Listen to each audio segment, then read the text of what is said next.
C'est presque de l'info, c'est la revue de presque de Nicolas, son prénom, Canteloup, son nom.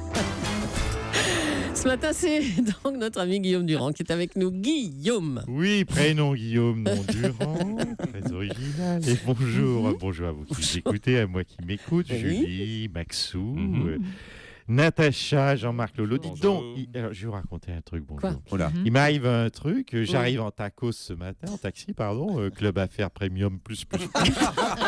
Ah d'accord. Je mate l'écran du taxi, je lui dis tiens, 104.7, c'est bien, vous écoutez Europe 1. Il me dit mais c'est pas 104.7, c'est 104 700 €. Je suis le taxi d'Agnès Saal, la PDG de l'INA. Vous vous rendez compte ? Sinon, je voulais causer bouquin ce matin. Est-ce que vous avez lu le livre du nageur Amaury Levaux ?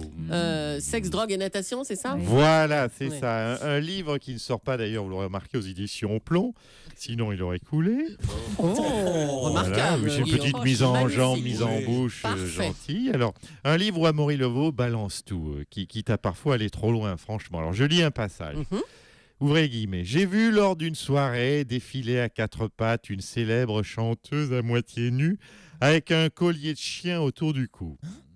Elle était tenue en laisse par un maître improvisé connu pour ses activités télévisuelles. Bon. Eh ben, Alors, Amaury, je vous le dis comme je le pense, je trouve que c'est pas bien ce que vous faites. Bon, pour le maître connu pour ses activités télévisuelles, passe encore. Bon, il est pas loin de moi dans ce studio. On connaît bien les habitudes de l'ami Jean-Marc Morandini. voilà. Il est assez grand pour se défendre tout seul. Mais franchement, c'est pour la célèbre chanteuse nue avec un collier de chien. Mais c'est qui alors ? Franchement, la pauvre Sheila n'a rien demandé à personne. Hein, pas obligé de balancer que Morandini lui colle le collier d'Iron. Iron, son chien en plus. D'ailleurs, vous l'avez promené ce matin, au fait, Jean-Marc. Oui, mais qui ? Pas Iron, hein, Sheila. C'est là. Que l'autre jour, elle a pissé dans le studio. Oh non, allez, Guillaume. Assez pas causé. vous. Non, Oh mais non. le chien, pardon. Oh non. Assez causé loisir à la mine. C'est parti pour les titres, Guillaume. Cérémonie des Molières. Vous le savez, Sébastien Thierry s'est présenté nu devant la ministre de la Culture, Fleur Pellerin. Eh oui, oui. C'est fou ça, hein. Dès que c'est produit par Jean-Marc Dumontet, il y a du cul. Non. Je sais pas. Bah, Ça doit être sa arrêtez. marque de fabrique, non, Non, Julie, mais vous qui arrêtez. connaissez. Ah, vous l'aimez, votre producteur, hein ? Donc, je sais Citez pas, tous vous les qui jours, connaissez, oui, bah, Tous les écoutez, jours. je sais pas Salut si vous avez Jean-Marc. aimé ça ce matin, salut.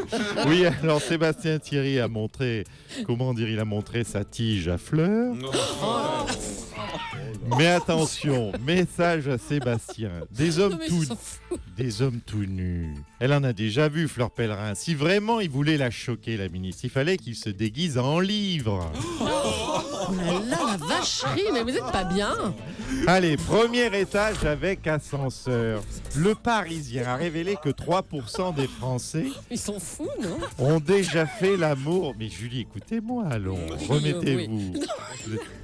Donc, le Parisien révèle que 3% des Français ont déjà fait l'amour dans un ascenseur. Oui. C'est pour ça, chers auditeurs, qu'on fait un petit peu tous la gueule à Europe 1 dans les studios. Parce qu'on monte tous à pied, vu que la rédac est au premier étage. Donc ça fait un peu court pour faire l'amour. Alors, c'est vrai qu'on pourrait faire l'amour dans l'escalier, c'est plus sympa. En plus, Jean-Pierre Elkabbach, du temps où il était président, a fait installer des miroirs partout. Ah oui, il y en a partout. Oui, c'est L'escalier vrai. est très large, mais c'est un coup à se faire griller. Ah oui, il y a des chances, oui. Bataille posthume. Les villes de Lourdes et Nevers se disputent la dépouille de Bernadette Soubirous. Bon, alors vu l'état du corps, ça devrait pas être difficile de partager. Oh là là. Ou alors on fait comme Jean-Pierre Foucault, on choisit le 50-50. À vous Julie. Oh bah dis donc. C'était très léger. Ah, un festival, Guillaume, ce Et matin. sans concession. Extraordinaire. Allez, on va parler du chômage, tiens, qui augmente.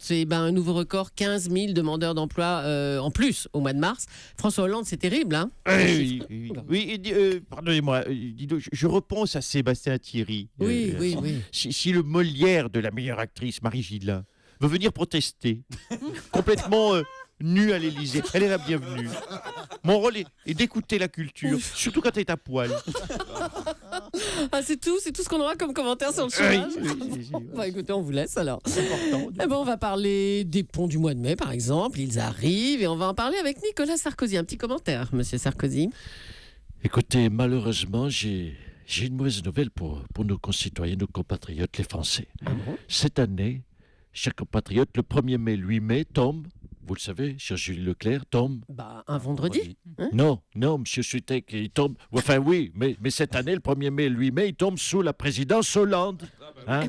Du coup, ils s'en foutent, les Français des ponts, vu que sous Hollande, tout le monde est au chômage. Oh, arrêtez de plaisanter avec ça, hein. C'est pas Quoi drôle. Quoi Mais c'est pas drôle, Hollande, il a inventé le pont, que dis-je? Il a inventé le viaduc qui va du 6 mai 2012 au 7 mai 2017. Les gens n'ont pas de travail. Profitez bien, les Français, vous bosserez pas pendant cette période, je vous le dis tout de suite. Hein. Allez, merci Nicolas Sarkozy. C'est une information exclusive RTL, bah oui, il faut le dire. Ayad Boumedienne, la compagne d'Amélie Coulibaly, a appelé ses frères et sœurs depuis l'Irak ou la Syrie. Bernard Cazeneuve, vous êtes le ministre de l'Intérieur. Vous avez peut-être un peu plus de précision ?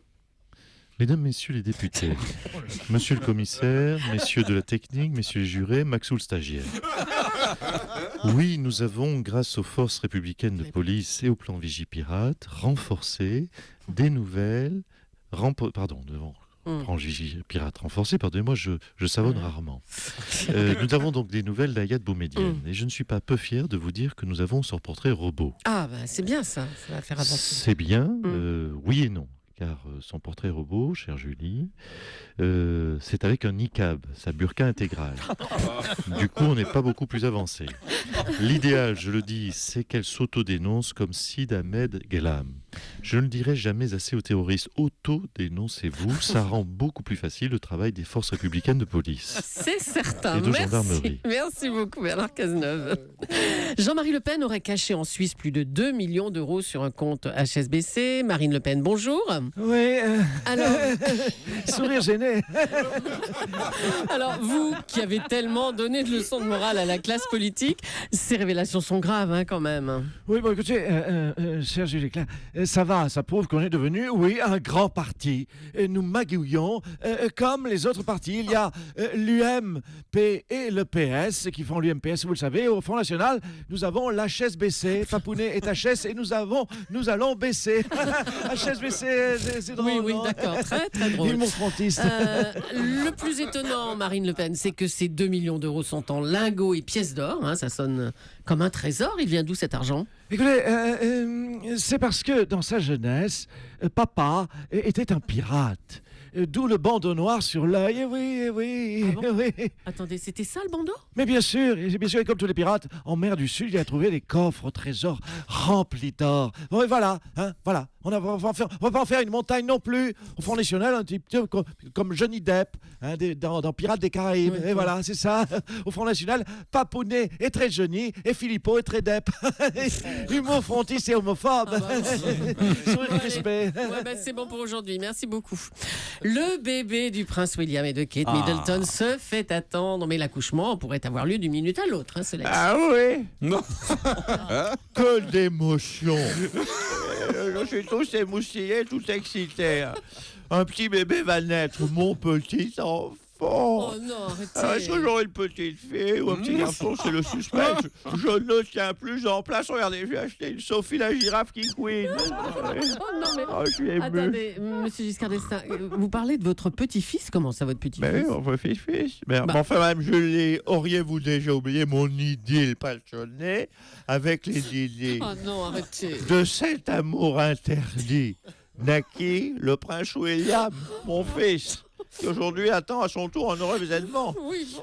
Je vous livre là un secret de Polichinelle. Un secret d'ailleurs, devrais-je dire, de Polichinelle dans le tiroir. Oh oui, bon, c'est bon.